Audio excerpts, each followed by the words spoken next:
I've never done business with them, but I've talked to them. They go, "Hey, it's illegal over there. Is it? I must have misunderstood that motherfucker. Probably misunderstood.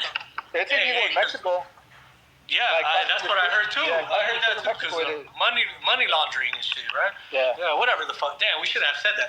Hey, scratch that. Hey, can we get that off the record? Like, god damn. So, hey, nobody heard that shit, dog. Okay, so let me tell you a story. So we started, right, and he started teaching me. He started showing me like he'd be one of them dudes to bring me like fucking Japanese books and magazines, fashion magazines from Japan. And he'd be like, just look through the fucking pictures. Whatever they're fucking wearing, if you fucking see it, just pull it out. You know nice. I mean? And then came the single stitch tees. Like, you know what I mean? Every single tee that has a fucking single stitch. And then triple stitch pants. And then any fucking jacket or shirt or fucking overall that says Union Made in USA or Union Made Vaporized. And god damn, you had the sensei, my boy. Okay. You had the teacher. So then the first day, I remember the first time I ever sold to him, I remember I told my sister, hey, I told her, hey, I'm not going to work for you anymore, but I want you to help me out. I'm going to buy the vintage off of you. I'm going to pick through it. I'm going to make you money with like the cotton. Wait. This was your sister telling you? This was your sister? No, I'm telling her. You were telling her. All right. Yeah, this is when you were making your transition. I'm gonna make you money off of this, but let me keep don't pay me a salary, but let me keep the vintage. Ooh. You know what I mean? Hey, that was a good deal. That's how it shit didn't last for more than 2 weeks. Where jealousy. Wait. Shit didn't last more than 2 weeks? Yeah, cause like she started seeing how much shit I was pulling out. Yes. And they kicked me out after 2 weeks, bro. Hey, my boy, I got a story for you. Hey, let me add to that, my boy. So I've been having this issue, right? Just to match you, my boy. All my plugs, not all my plugs, my boy, but most of my plugs that I ran into, my boy, I've made them money, dog. And they started seeing what I was picking, right? And slowly but surely, I love them. They taught me a lot. I started seeing less and less of my shit. You know what I mean? I started seeing less and less of my shit, and it got to a point where, my boy, what am I coming here for? You know what I mean? So it's kind of similar to what you're going through, my boy, and this is something that I want to address with people. Like, you went through it with your own family, you know what I mean? Not that it's a bad thing. So they saw what I was doing and what I was doing. So they were like, nah, we can't do it anymore, you know? It's better if, like, you can try to do it, but do it outside of the warehouse, go to another warehouse or whatever, this and that. So shit like that happened. This was 06, bro. I was still in high school. No shit. So I remember she was helping me because I was going to go to college, you know what I mean? I was going to get financially, but it wasn't going to be like the full amount, you know? I would still have to pay some shit. So hey, same here, brother. Yeah, I remember when I started college, I told my family, I was like, you know what, this shit ain't for me. Like, I want to, keep doing the vintage shit. So after my first semester, I dropped out, and I remember my mom had put some money for my college trip, for my tuition or whatever. And when I told them I was going to drop out, they stopped talking to me, bro. I think I lost my family for like a full year, bro. They gave me their back, bro, because like they wanted me to be the first one or the only one in my family to graduate, because supposedly I was gonna do good and this and that. But I was like, nah. I want the rag life, bro. Yeah, the rag life. Nah, it's crazy. I went through the same shit, my boy. I didn't talk to my mom for a year either, dog, for certain shit. You know what I mean? For ambitions, my boy. Shit that we want to do on our own, but it's like the way we talk to our kids too. You know what I mean? We want what's best for them, but at the same time, you were chasing something, my boy. You had that fire in you. You knew that was gonna be right. You know what I mean?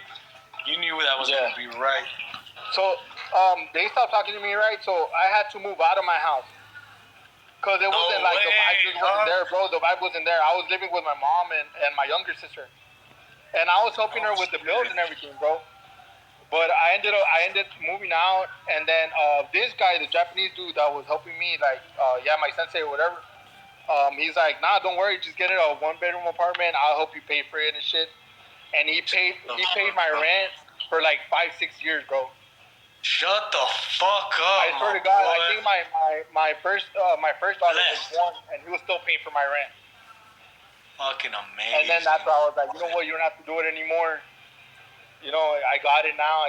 So, I dropped out of college, started focusing on it. Wait, after 5 years? God damn, you're a dick, my boy. You're a dick. Hey, yeah, he was depositing me every month. I hope he's not here right now, but hey, nonetheless, he made you better. But 5 years, you wrote that shit like I would have stopped paying after 2 years, though. That's what I'm saying. He invested in me, bro. Yes, that's exactly what he invested in me, bro. That's why I never left him, bro. I would never leave him, bro. No, you can't. You can't. That is a partnership, my boy. Yeah, right there. That's it. Like with him is more than my wife, you know, till death do us part, bro. Woo! That shit's stronger, bro. Hey, we gotta turn this off right now. Nobody tag her, my boy. Hey, my boy, can we censor that? Hey, we got like a 3-second delay on this shit, my boy. We'll make sure. Nah, but for real, yeah. It's like that with him, you know what I mean? Till death do us part, no, but I feel you on the K-Mac got that. Hey, my boy, no, but it's just, so this guy not only and you're right, it is an investment because he believed in you. Yeah. You know what I mean? He believed in you, and that's amazing, my boy. Ever since the beginning, so I'm with him. I'm very grateful, and that dude's like my dad, bro. I swear to God, like that Japanese dude. He's older, you know. He's like my grandpa, but I call him pops. But yeah, we're still together. My boy. That is your sensei, my boy, and that is a beautiful thing to hear, my boy. Especially because I grew up with my stepdad, you know what I mean, and he taught me everything, and I call him dad, dog. You know what I mean? He taught me how to be a fucking man. He taught me a lot of things, and I'm sure you could relate to that, my boy, because he has made you a better man and who you are today. You know what I mean? I'm not saying from all aspects, but man, for him to take care of you and believe in you like that, that is one fucking passionate moment, you know what I mean? Yeah, he saw the drive in me. He saw the drive in me because I remember the first time I ever sold to him. I remember I bought like $20 worth of rags from a montón, from a pal. The pal was like 25 cents, bro. So $20 worth of fucking rags was like, you know, was a good chunk, especially because I was only making $30. You know what I mean? Yeah, no, especially when exactly when you're I was only making $30 a day, So I remember I called him up. I was like, hey, you know, I got a big bundle I want you to go through and this and that. So I remember he pulled up and he was going through the fucking bundle, you know, and he started making a huge pile. You know what I mean? Oh. And then the other pile was like 2-3 items only, and I was like, oh damn. I was like, all that's good shit. He was like, no, that is trash. Oh we my God. That shit. Yeah, hey, that's what I talk about. Yeah, that's exactly what I talk about, man. Yeah, he was like, how much did you pay for that? You know, and I was like, I put in like $20. He was like, here's your $20. We're gonna throw all that shit away. He was like, from now on, every day after work, when you finish at 6, you're gonna go to my apartment, and you're gonna fold every single item I pull up, I buy throughout the day. You're gonna fold it. You're gonna whatever's dirty, where you're gonna wash it, the whites, the blues, like the colors and shit. You're gonna do all that. Damn. That was Mr. Miyagi, my boy. For Mr. Miyagi right there. Yeah, you're gonna do that for 6 months. After those 6 months, trust me, you're gonna be ready. It'll be a picker. I was like, okay. So like for 6 months straight, bro, like I think I would get to his apartment like at 6:15, 6:20, and I'd be there till like 10:30, 10:20, you know. Just you folding actually clothes, did bro. it. Yeah, folding clothes, and we would wash. We would wash the whites, the colored wood, separate everything, you know. Damn, shit. And I started seeing a lot of shit, bro. Back then, we didn't have what we have now, where it's like, okay, fucking Jam controls 25 warehouses or 30 warehouses, and you have other guys, you know. I don't want to name drop, or I don't know if it's cool, you know what I mean? I'd rather not, but I kind of have an idea. But if you want, you got my boy Frank, you know, that has a bunch of like other warehouses. We have fucking Torrance, you know, shit like that, right? So back then it wasn't like that. It was only like everybody only wanted to sell the fucking Japanese. You know what I mean? Right, and it's crazy. You talk about your competition too. Yeah, you they were talk about getting your the fucking competition. shit, bro. Yeah, and talking about your competition, man, you have people like Tony, you have people like Frankie, you have other people in your section. But see, I don't see them as competition, bro. If you see them as competition, you're doing it wrong. Okay, tell them why. Tell them why. You're doing it wrong, cause like to me, like there's no way the fucking sun shines for everyone, bro. Right. There's so many fucking rags. I can't be fucking worrying about what fucking Frank is putting or what Tony's putting. You know what I mean? I can't. If you're worrying about what they're fucking doing or what they're putting or what they're finding, bro, you're gonna go fucking insane, way.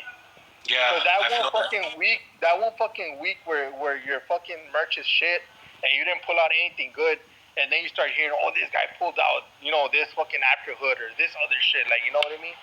That shit will drive you nuts, bro. And not to talk bad about him, bro, because I respect this fucking man, bro, but Tony used to be like that, bro.